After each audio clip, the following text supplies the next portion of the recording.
what you can do is for those who want real content or shares real content, it's important for them to say it's not AI created content, because we'll have overabundance on artificially generated content. So I actually believe that the real gold in the future is real, let's say, human-made content.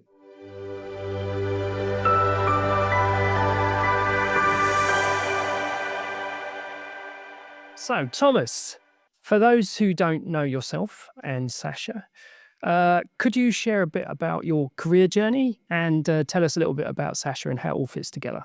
Yeah. And hey, Adam, nice to see you. Yeah, my name is Thomas, and right now I'm using all my waking hours on the Sasha project. Before that, I have always been an entrepreneur. So I actually started my career while I was studying as a concept developer.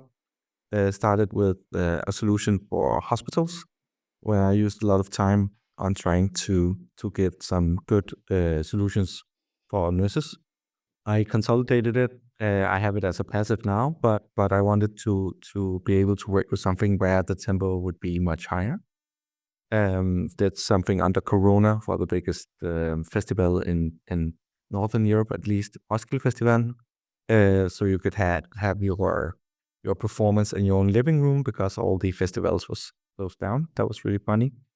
And in that process, I got a call from a person really close to me that was a victim of image abuse. She got her images leaked all over the internet, and I was the most technical person she knew, and cried for my help. And for me, there was a new thing I didn't. First of all, I didn't really understand how can it not just be taken down immediately. But long story short, I found that taking down unwanted content online is actually quite a hassle. The burden of evidence is hard to get around, because imagery doesn't have a small signature on it saying this is the intended use for this image, that proves that this where it is now is out of context, and the story around the sharing of the image.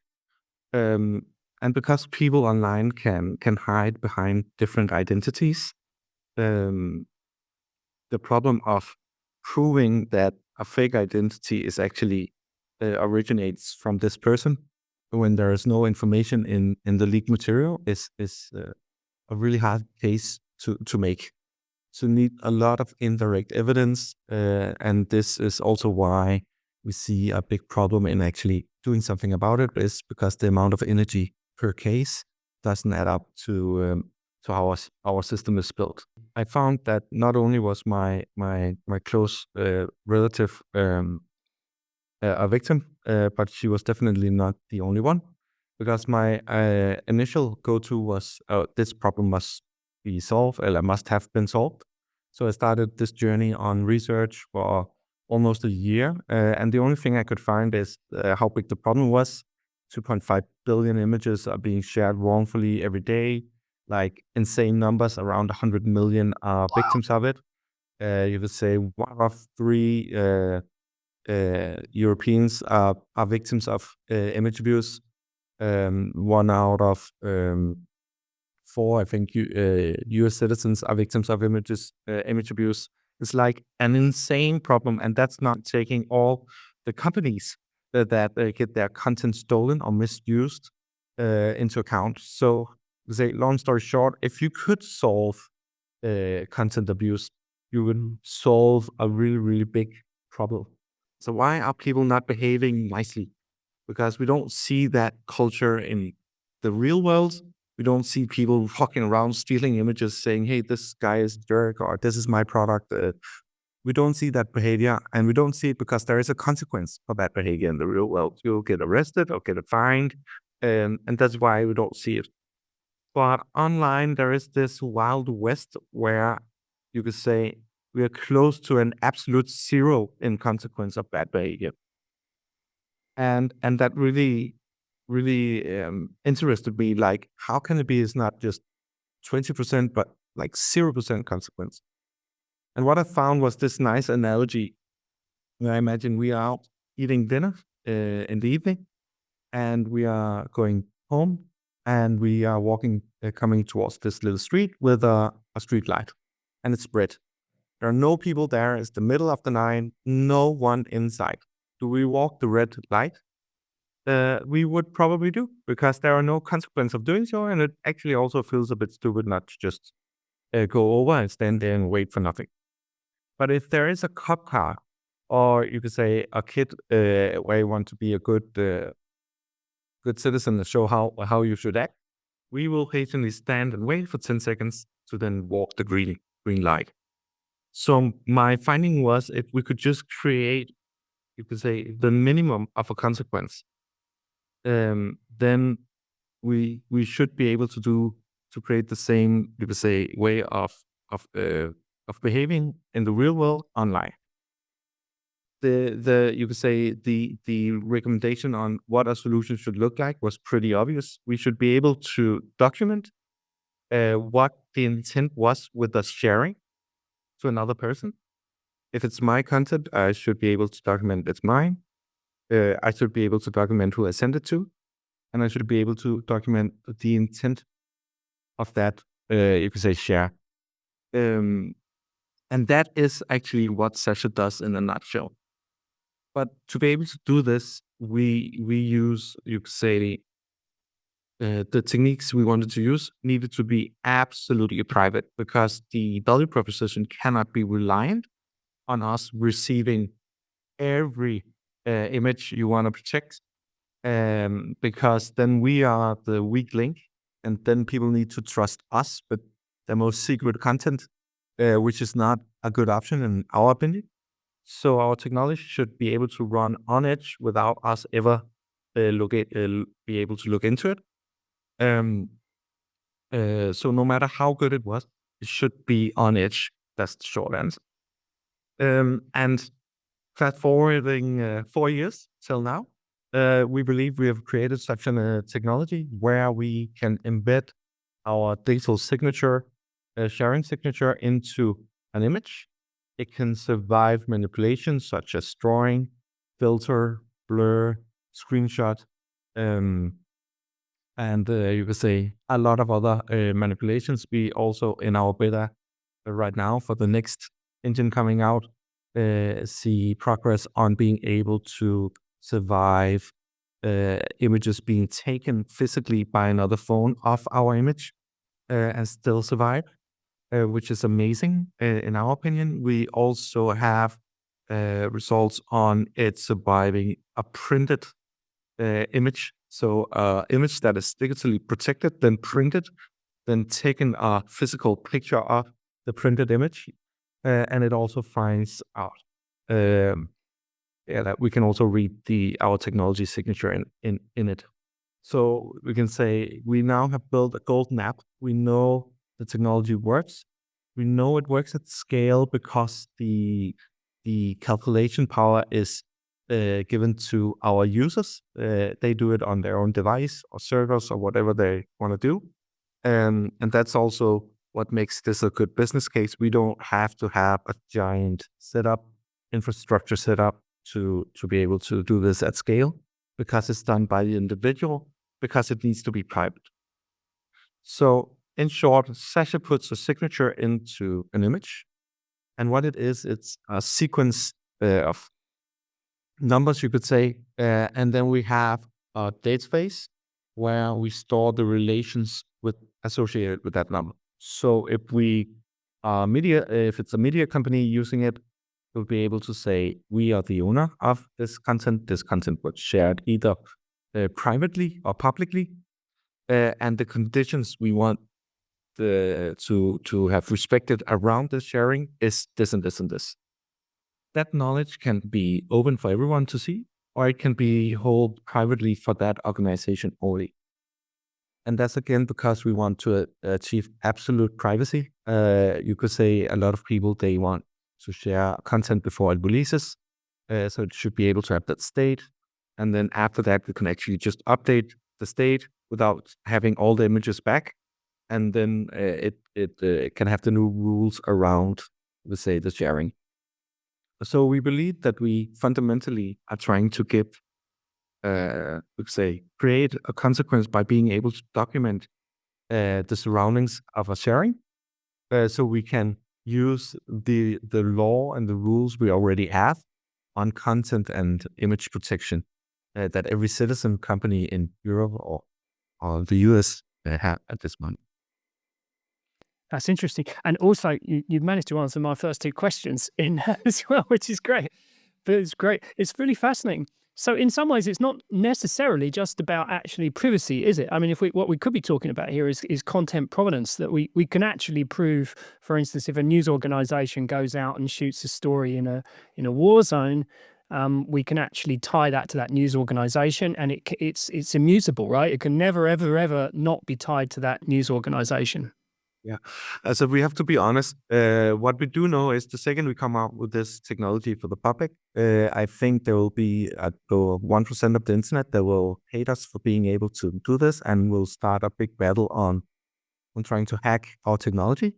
So a Uh-huh. really important backbone of, say, our engine is that it's AI powered with uh, with all the benefits of that, which is learning from, you could say, alterations.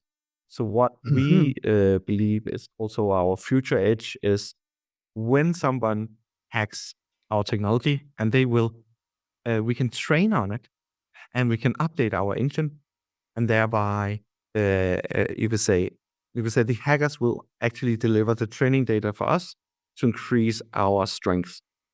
And then to answer the other thing, I do believe provenance is a really important word here. I think when we look at the tendencies, just in general, on what's happening, you could say, in the digital space right now, I think provenance would be a main important factor for the future. I would actually say that marking, you could say, artificial content is a pipe dream, because the amount of software available for people to just generate it without being forced, because you cannot force them, because they could do it on local machine and put it out. Hmm. You cannot force them to market. But what you can do is, for those who want real content or shares real content, it's important for them to say, this is not a digital created, it's not AI created content, because we'll have overabundance on artificially generated content. So I actually believe that the real gold in the future is real, let's say, human-made content. Content. If it's private one-to-one, if it's one-to-many, if it's media to many, I still believe proving that this content, where it originates from, and the intent of that content is gonna be the future online, you could say, digital currency, because the risk will be in abundance and you cannot trust it. No matter, it's like, I like the EU initiative on that. We need to force that AI copy generated content are marked. It's like going to fraudsters and say, you need to mark your fake money with a serial, so we know it's fake. It's just not gonna happen. If we look back in history and time, fraudsters are usually not the one to mark their own work. So I do believe that the you could say value proposition of being able to offer technology that, in complete privacy, if you want that, and say, this is for this intent, and the ownership is like this, and this is what I want to do with this. And I think it can combat the synthetic, Authenticity. authenticity. And also it can be a good role in a future where, you could say, content creation, artificial content creation is an abundance, right? Yeah, I think it's quite interesting because, I mean, when you look at it like that, it could be that so people who value the provenance of their content will mark their content, and the people that don't, like you say, the fraudsters, would not. And therefore, in a way, we can use this kind of technology actually to filter. It's not that it's filtering out the bad stuff because it's not marked as good stuff. In a way, it would actually help the systems be able to sort out, what is fake from what isn't. I mean, that's actually quite an interesting concept because, because we live in an age of deep fakes and stuff like that. And how can these media organizations kind of verify their authenticity? So what we're saying here is that actually we mark our own content as authentic. And if everybody does that, that happens by default, right? Yeah, exactly. You could say the main point is that in a world where content is abundant and views and you could say opinions on everything could be artificial, the biggest currency is just knowing that what you are absorbing is from what you believe you are absorbing it from. You could say. So I know it's from BBC, and I know a post that some other reposts of about BBC article, you could say they maybe steal the image and post a totally different view. The ability we offer is that image when can be scanned and point to the original article. I think a giant problem for media today is their content is being taken out of context, right? And being able to mark the original link to where it was intended is a giant, you could say, brand protection for the media company. Because a big problem is also it's happening so fast. People sharing, especially public content, at extreme rates, and suddenly you find that you're being stamped as being fake news because 20,000 people misunderstood and got that going viral, and you acted too late. So I think we, with our technology, have a solution to be able to cope with the documentation problem that you could say there is when something is misunderstood, the same tempo as it's being misunderstood, which is the big problem right now. It cannot be corrected in the same tempo that it's being misused. So yeah, I really believe that we are touching on some fundamental stuff here, and especially when we look at the way the future is going right now, I do believe that the biggest value online is going to be documented real content, and the biggest problem around that was then we needed to be able to create a technology that could scale so insanely because we share insane amounts of data and content. And that's why I'm so proud that we actually did that. And I think the whole thing culminated when we were nominated as one of Europe's most interesting startups by the Europa's top 100. So, yeah, I'm happy. Yeah. Congratulations on that. So, I mean, there's a lot of pluses, but of course, there's pros and cons to everything. I mean, does it sort of accidentally flag up some other privacy issues that are there unintended consequences of being able to mark content like this? Or is this, it's just a win-win in your opinion? In my opinion, it's a win-win because exactly that you are asking right now was a key value for us to solve before our technology got out. And that's also why it took 4 years and not a month, you would say. The power of privacy and the power around the fundamental building blocks of our solution is that information is only, you could say, retrievable by you if you wanted to. So no one else can, say, indirectly ping to find out where does this originate from, who took it, what is the sharing history of it, if the original owner doesn't want it. They can also just simplify and say, hey, it's private. That's the thing. It's not for sharing. If it's somewhere where I shouldn't, I can document that's not the intent. I would like it to get it taken down, right? So Yeah, and if you did that, does that mean that, I mean, presumably that stands up in court, right? So if that evidence is put in front of a court, then the image has been stolen, and then there is the consequences you referred to earlier, that consequence would apply in normal law. Is that the thinking behind say that? that's what we believe we ultimately will end up. We believe that the way you say every picture you take is protected by you could say copyright if it's a creative work because it has creative height, or just by personal ownership, is your property. So the fun thing here is you are not allowed to steal. And when I say this, people will laugh and say, "We know, yeah, but online apparently you are." You are not. But the problem is there were no tools to give that history um, of the intent and where it was shared to and to who. There were no tool that could do that and also live up to the scalability of being able to do that and the privacy. So I think And so to that point, I mean, is it like, for instance, when we had NFTs, so you've got this kind of blockchain thing and Mhm. the image is attached to it, but of course everybody could copy that image and use that image. It's just somebody owned a certificate that said they owned that image, right? Effectively, and this is different because the unique ID for this is actually within the image itself, right? Yeah, exactly. It's built into the foundational pixels of the image. Um, So you could say the nice thing here is we can send the same image to 20 people. And let's say I find it somewhere. I'm actually able to say which copy of that image does this image originate from.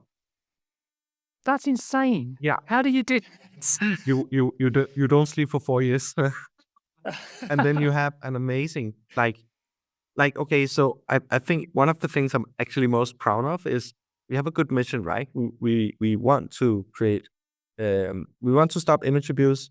We want to create provenance. I think that's a really nice goal to be able to impact the online community in this way. But it also is a really big sign for engineers to join our team. So I'm so proud that I actually have. We are based in Odense, Denmark. I actually have the best team in the world, and it's not just me saying it. It's some of my engineers are quoted by Adobe for their previous work. We actually have some of the best engineers in the world, which was also, you could say, the minimum because else we couldn't have done it. We're really pushing hard here, and I think our approach is fundamentally different towards what a lot of other people are doing because we have three pillars that we know we can live up to: complete privacy, scalability, and then robustness, right? Without compromising image quality. Because you could say an image that is protected that looks bad, um, they don't want to use it, right? So I think because we knew that and we started from those three pillars, and um, every incentive we have done, everything we have built is built upon these three pillars. That makes our approach fundamentally different. You could say we do have the C2PA approach that we also really like. It's better than nothing. It's definitely a good, say, way in.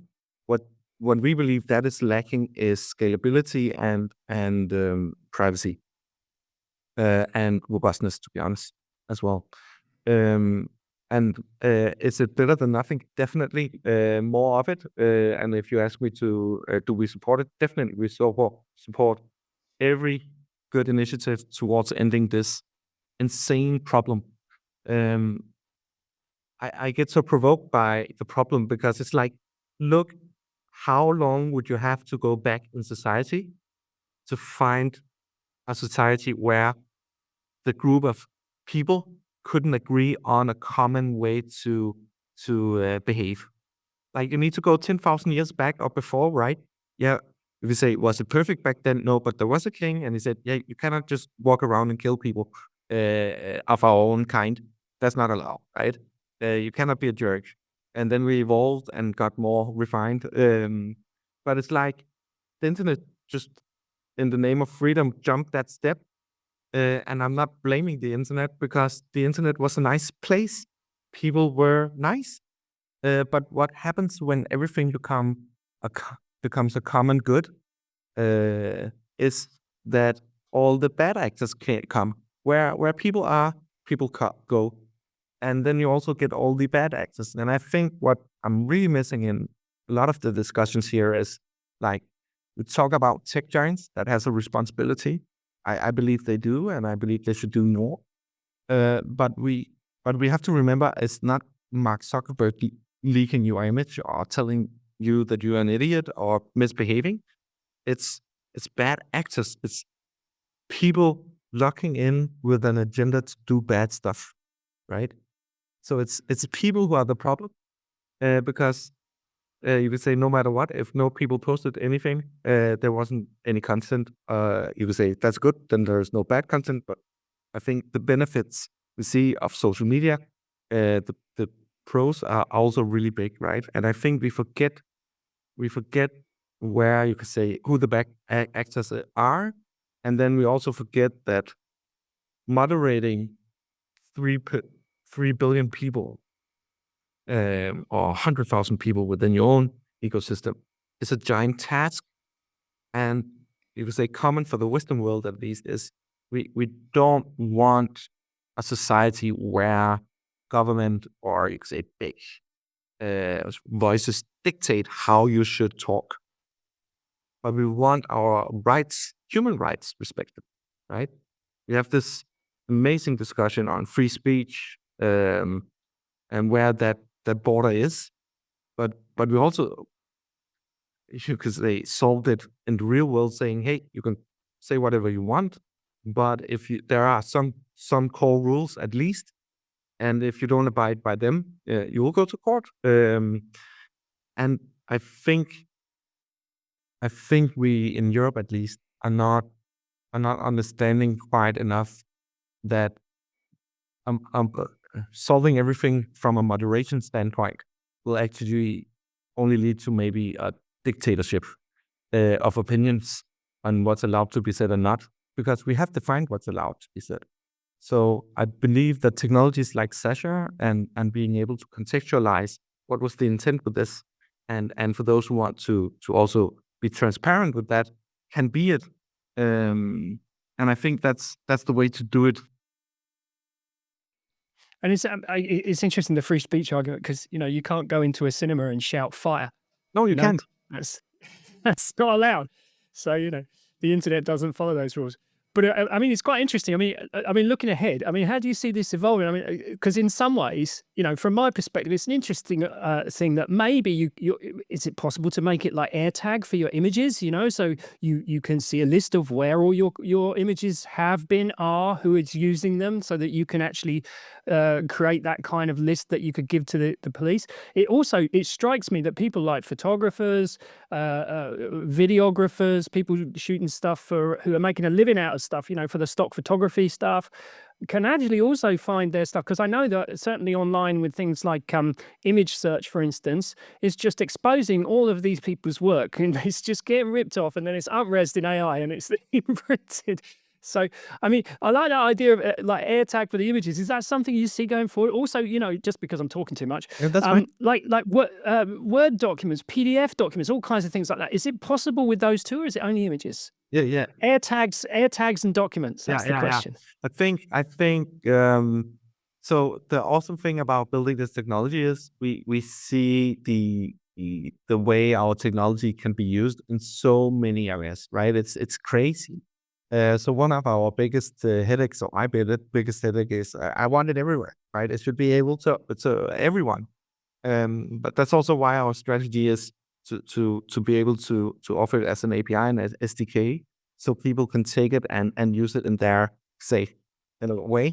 Of course, with some guidelines on how it should be done. But as I see the future, I see content as a video is obvious. The next thing we're gonna be able to support documents as well. Is it half a year or a year from now? I don't know, but we're working on it. It needs to be done in a nice way before we will release it. But definitely, you could say other formats make sense to protect. You could say one we do believe we will be able to do is offer over time, not now, but over time, being able to offer a not monetization, but monetization on where is my content behaving, like moving. Also to give insights to content creators on, like, was it my Instagram post that went viral on Reddit, or was it my Facebook post that went Of viral course, yes. on Reddit? Because right now if they just take the image, right, and memify it, and it goes totally popular and it's awesome, you don't actually necessarily know what communication channel worked, right? And we'll be able to help you document that. We do believe that we will have a survey system for, you could say, businesses, see how our content behaving and moving around on the internet, and what was the original source where it originated from.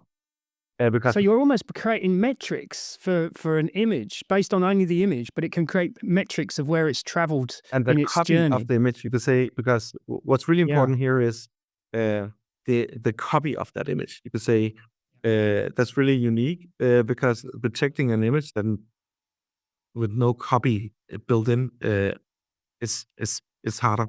So by being able to mark like this image is Facebook, this is LinkedIn, this is Instagram, this is my own homepage, right? And then see, hey, that thing that went viral actually came from here, so we should maybe work more on that to strengthen our brand or whatever, right? And then you could say what I also see the future, and now we're talking not this year, and but what I find really interesting is, and that's more, again, I want to emphasize in the future. What I see really interesting is contextualization when absorbing content. So one of the other really big problems I see is that when we look at human behavior online, we initially scan the content. We don't like brute force our way down and read everything. We scan, and what our eyes like or our brain like, we then read, right?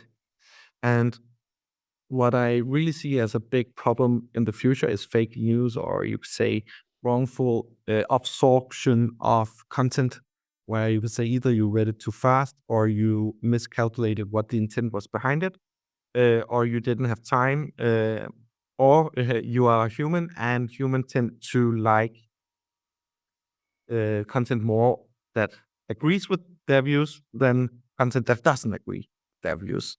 So what I see with the breakthroughs we have in AI, we have a small concept of it. It's for the future, but it's to be able to contextualize what you're reading. Not on is it factually right or wrong, but a more, you could say, analytical approach, saying like this post that, let's say, took an image from CNN's homepage or Fox News, wherever, that writes, something absurd maybe, but I like to agree with.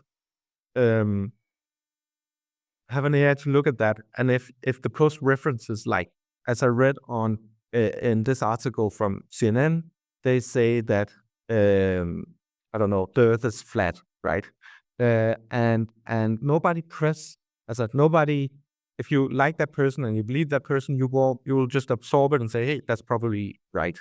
But what I would like to, what we are working a bit on to see is, could we, using AI, contextualize this? So when it's absorbed or written or posted, could we say, hey, what you are reading is an opinion.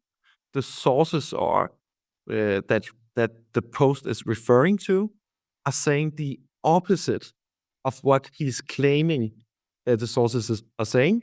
And the image portrayed in the post is actually an image over here saying some third thing.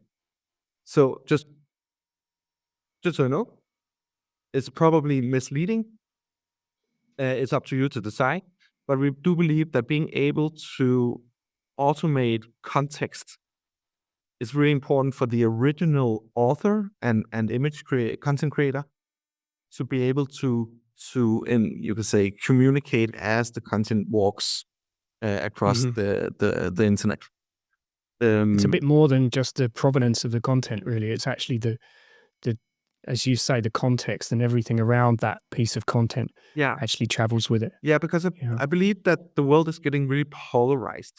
Like either Yeah. you're for us or against us, and you could say what I do believe is normally the world is more complex and it has more nuances, and the way we communicate and without all, there's a lot of people, in my opinion, communicate without taking the voice and their own, you could say, credibility into account. They just blah something out.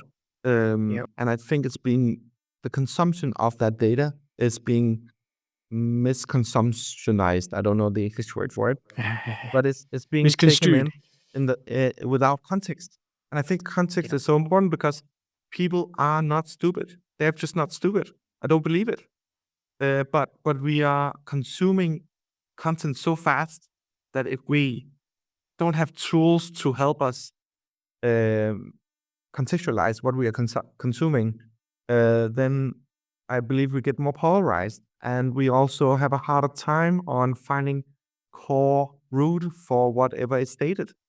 I see that, either as this whole with us against us mentality when it comes to media, from, you could say, public figures. It's just like, it's fake news, okay, but nobody is forced to point. But again, the news cannot prove anything because it's going the spread of their content and misabsorption of their content is so fast, and they don't have any tools to really find out where's it going wrong. So I see that as a big thing in the future, besides just Sasha, of course, which is the main focus. But I do believe, like, in core, I see the future. I see the biggest value for digital content online. It's going to be the social, the human content, because the rest is going to be in abundance, right? Yeah, So, I agree. yeah. And to your point, Thomas, if the world was flat, the cats would have pushed everything off it by now. So I don't know why people haven't figured that out. Yeah, right, we're almost out of time. So sorry. The last question I ask all of our guests is, either personally or professionally, what's the best piece of advice you've ever been given? Yeah, so I really had a thought on this one, and I have only two. I really have two advices because they are advising on two different things. But I think the first one is, people actually want to help you. Like in life, people actually want to help you. But if you don't ask for help, people can actually get frustrated if you then come afterwards and say, "Hey, why didn't you help me?" Right? So the world is actually a good place. Remember to ask for help, because people want to help if you're doing something good. And I think a lot of people are trying to solve everything themselves. I couldn't have built Sasha without help from the best people in the world. And being honest around that, and being honest around our purpose, I do believe that's the reason why Sasha exists. The second thing is, my dear mom and dad always told me, believe in yourself, you can do whatever you want. And I was so fortunate to actually believe them. And I think that's also why I was so naive to believe that I could create a technology like this, because I'm not an engineer. I'm really geeky. I know a lot about it, but I needed to, you could say, real engineers and the best of them to actually fulfill this. So if you don't believe in yourself, why should others? So you have to start believing in yourself and being ready to ask for help and listen. Perfect. It's been great to speak to you. Unfortunately, we have a time limit, but no, I could talk to you for hours. But I think what we could probably do then is, we're going to put all the details in the show notes underneath. So if anybody wants to get in touch with Thomas or to look at the website, Sasha, it should be in the show notes. So with that, thanks so much, Thomas. And, have a lovely rest of the day. Yeah, and thank you, Adam, and nice, and thank you for the invitation. I just want to say, we do believe that our app will come out within the either start of Q2 or end of Q1. So look out for it and download it, try it, and give us a lot of feedback. Could be awesome. And look after your privacy, right? Exactly. Thank you, Thomas.